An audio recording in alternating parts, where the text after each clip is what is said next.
2 जुलाई 2019 IIT Hyderabad के hostel में Charles नाम के एक लड़के की डेड बॉडी मिलती है, जिसके 8 पेज की सुसाइड नोट की आखिरी लाइन थी, live a little every day, एक ही जिंदगी मिलती है। अभिमन्यु 11th ग्रेड में पढ़ रहा है 16 साल का लड़का अपने एग्जाम्स के बीच में सुसाइड कर लेता है। क्या आपको पता है कि उसके केमिस्ट्री पेपर के ऊपर क्या लिखा हुआ था? उसमें लिखा था, education should be about understanding and applying your knowledge, my death should be a lesson and a reason for the system to change. साल 2009 से लेकर 2018 तक 81,760 बच्चे एग्जाम के प्रेशर की वजह से सुसाइड कर चुके हैं। बट आज अगर आप देखो तो बदला कुछ भी नहीं है, और ये चीज हमारे लिए कितनी खतरनाक है ये आप सोच भी नहीं सकते। हमारे एजुकेशन सिस्टम में स्कूल हो या कॉलेज, हम जहाँ भी जाते हैं हमें एक ही बात सुनने को मिलती है कि बेटा अगर मार्क्स नहीं तो कुछ नहीं। आज हर 4 में से एक बच्चा डिप्रेशन से जूझ रहा है। बच्चे कॉलेज तो जाते हैं लेकिन कुछ सीखने के लिए नहीं, बल्कि 75% अटेंडेंस मेंटेन करने के लिए। लेकिन क्या आपने कभी सोचा है कि इस सब का आखिर कारण क्या है? आज सब कुछ इंटरनेट पर है और सबके पास इंटरनेट है, तो भी स्टूडेंट्स की हालत आखिर इतनी खराब क्यों है? एंड सबसे इंपॉर्टेंट, आप और मैं इस चीज को बदलने के लिए अपने लेवल पर आखिर कौन से स्टेप्स ले सकते हैं? अगर आप एक स्कूल या कॉलेज गोइंग स्टूडेंट हो या फिर आप एक पेरेंट हो तो ये वीडियो आपके लिए बहुत स्पेशल होने वाली है। साल 2020 आखिर 34 इयर्स के बाद हमारे देश की एक नई एजुकेशन पॉलिसी बनती है, जो कि हमारे एजुकेशन सिस्टम के अंदर एक बहुत बड़ा चेंज था। अभी 2 साल हो गए हैं, आप भी यही हो, हम भी यही हैं, लेकिन अभी तक कोई खास चेंज दिखा नहीं। 1986 से लेकर आज तक हमारी गवर्नमेंट ये दावा करती आई है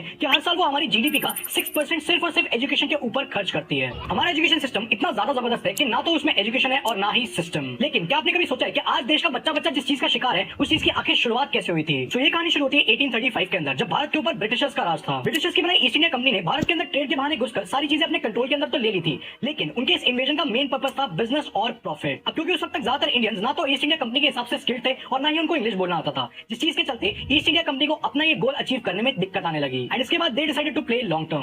ईस्ट इंडिया कंपनी इंग्लैंड से थॉमस बैबिंगटन मैकॉले नाम के एक व्यक्ति को बुलाती है। इनको और कुछ नहीं बल्कि the father of education system भी कहा जाता है, क्योंकि ये वही इंसान था जिसने उस वक्त इंडिया के एजुकेशन सिस्टम को डिजाइन करा था। ब्रिटिशर्स के इस मूव के बाद उनकी ये दोनों प्रॉब्लम्स अगले 100 साल तक सॉल्व हो गई। अब उनके पास वो स्किल्ड लोग थे जो कि उनके हिसाब से बिना कोई सवाल पूछे काम करे, और इसके साथ साथ क्योंकि इंग्लिश को प्राइमरी लैंग्वेज बना दिया गया था तो लैंग्वेज का बैरियर भी हट गया था। और उसके बाद आता है साल 1947, भारत आजाद होता है और ब्रिटिशर्स अपने देश वापस लौट जाते हैं। लेकिन एक चीज थी जो वो अपने पीछे छोड़ जाते हैं, और वो था उनका बनाया एजुकेशन सिस्टम, जिसको हम आज तक चला रहे हैं। अगर आपको कोई आकर ये बोले that I don't think so you are on the right path, you can make some improvisations and try again, तो आपको भी लगेगा कि यार क्या इंटेलिजेंट आदमी है, शायद ये सही कह रहा है। लेकिन वहीं पर अगर आपको आके कोई ये कह दे कि यार ये क्या बकवास काम कर रहा है, कुछ और कर लेना, तो आई एम श्योर कि 99% लोगों को गुस्सा आ जाएगा। इंटरेस्टिंगली दोनों हिंदी और इंग्लिश में कही गई इन बातों का मीनिंग एकदम सेम है। आज भी हम में से ज्यादा लोगों का माइंडसेट ये है कि अगर कोई इंग्लिश बोल रहा है तो उसको शायद कुछ ज्यादा आता होगा, शायद वो हमसे ज्यादा इंटेलिजेंट है। एएसआर की एक रिपोर्ट के अकॉर्डिंग 83% एजुकेटेड इंडियंस अनएम्प्लॉयबल है, और एक तरफ हम बोलते हैं कि इंडिया के अंदर जॉब्स ही नहीं है। जॉब्स हैं, लाखों जॉब्स हैं, लेकिन हम में से ज्यादातर लोग जॉब्स करने के लायक ही नहीं है, क्योंकि हमने जो स्कूल और कॉलेज में सीखा है उसमें से 90% चीजें प्रैक्टिकल वर्ल्ड में काम ही नहीं आती हैं। लेकिन इसमें आपकी भी गलती नहीं है। अगर आप मैथ्स के इक्वेशन सॉल्व नहीं करोगे, संस्कृत के श्लोक याद नहीं रखोगे और राजाओं के नाम नहीं रटोगे, तो अफसोस आप पास नहीं हो पाओगे,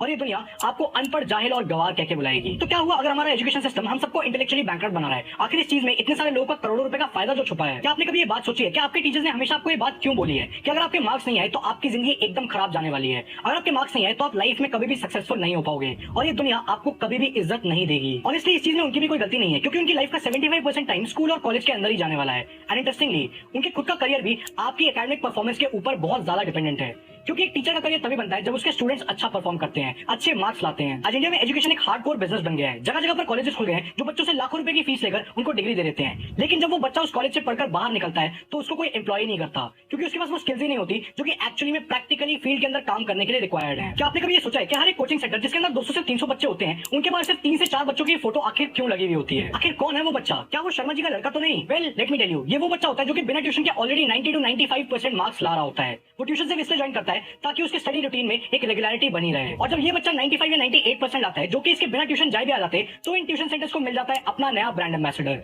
जिसकी करी गई मेहनत का इस्तेमाल करके, उसकी फोटो का यूज करके ये लोग अपनी मार्केटिंग करते हैं। क्योंकि अब आपको और आपके माँ बाप को उस बच्चे जैसे सपने दिखाकर पैसे भी तो कमाने हैं। लेकिन सबसे इंपॉर्टेंट सवाल कि ये सारी चीजें आखिर हम सब लोगों के लिए इतनी ज्यादा डेंजरस क्यों है? तो देखो, जब सबको एक ही तरीके का सिलेबस पढ़कर एक ही एग्जामिनेशन देना हो तो ये चीज कुछ नहीं करती बल्कि एक बहुत बड़ी चीज को जन्म देती है, जिस चीज का नाम है अनहेल्दी कॉम्पिटिशन। कॉम्पिटिशन जितना ज्यादा अनहेल्दी होता है उसका असर कंपीट करने वालों की मेंटल हेल्थ पर उतना ही ज्यादा होता है। एंड नो डाउट आज हर 4 में से एक स्टूडेंट डिप्रेस्ड है। चीजें पहले कम खराब नहीं थी कि अब सोशल मीडिया पे आ गया है, जिसने हम सबको एक कांस्टेंट स्टेट ऑफ एंजाइटी में डाल दिया है, जहां पर हम दूसरे लोगों की अच्छी लाइफ देखकर अपनी लाइफ के बारे में बुरा फील करते रहते हैं। लेकिन ये करते करते हम ये बात भूल ही जाते हैं कि सोशल मीडिया के ऊपर कोई भी अपने फेलियर्स पोस्ट नहीं करता। एक्चुअली में किसी की भी जिंदगी उतनी हैपनिंग नहीं है जितनी वो सोशल मीडिया के ऊपर नजर आती है, और ये चीज हम सबके ब्रेन को एक कांस्टेंट स्टेट ऑफ कंपैरिजन में रखती है, जहां पर हम दूसरे लोगों की जिंदगी देखकर अपनी जिंदगी उनकी जिंदगी से कंपेयर करते रहते हैं।